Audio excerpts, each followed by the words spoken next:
Hi friends, welcome to my channel. ఇది వచ్చేసి curries counter. ఇది ఫుల్ హెవీగా అయితే ఉంటుంది. 18 కేజీ జనరల్ కంపెనీ షీట్ మనం వేసేది. పైన 3 సైడ్స్ పైన టాప్లో వచ్చేసి గ్లాస్ వస్తుంది, అంటే డస్ట్ అది పడకుండా. ఈ చిన్న బౌల్స్ వచ్చేసి 6 బౌల్స్ వస్తాయి. దాని ఇది హీటర్ లోపల సెటప్ ఈ విధంగా చేసేస్తాము. పెద్దవి వచ్చేసి 2 బౌల్స్ వస్తాయి, ఆ విధంగా పెద్దవి. Curries, egg curry, chicken curry, mutton curry అవన్నీ పెట్టుకునేదానికి ఆటో కట్ ఆఫ్ సిస్టమ్. ఇది హీటరు ఫుల్ హెవీగా అయితే ఉంటుంది. ఆర్డర్ ఇచ్చారంటే ఒక 3-4 డేస్లో మనం చేసిస్తాము. అక్కడ హీటర్ చూపించాను కదా, ఆ హీటర్ ప్లేస్లో వాటర్ పోసుకొని హీటర్ ఆన్ చేసుకున్నారంటే ఓవర్ హీట్ వచ్చినప్పుడు అది హీటర్ అబ్జర్వ్ చేసుకొని ఆటో కట్ ఆఫ్ చేసుకుంటుంది. సరిపోయేంత హీట్ తీసుకొని మిగతా అంతా ఆటో కట్ ఆఫ్ అయిపోతుంది.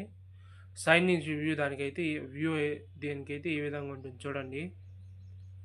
దీనికి పైన మళ్ళా మూతలు అవన్నీ కూడా వస్తాయి. పైన గ్లాస్ వస్తుంది కాబట్టి అదంతా ఏం అవసరం లేదు. దాని హీటర్ ఈ విధంగా అయితే ఉంటుంది. అక్కడ హోల్ ఉంది కదా, ఆ హోల్కి కింద గేట్ వాల్ ఉంటుంది. ఆ గేట్ వాల్ కానీ తిప్పేశారంటే కడిగిన వాటర్ అంతా దాంట్లో వచ్చేస్తుంది, వేస్ట్ వాటర్ అంతా. నా వీడియో కానీ నచ్చినట్లయితే like and subscribe to my channel. Number కింద డిస్క్రిప్షన్లో పెడుతున్నా, చూడండి.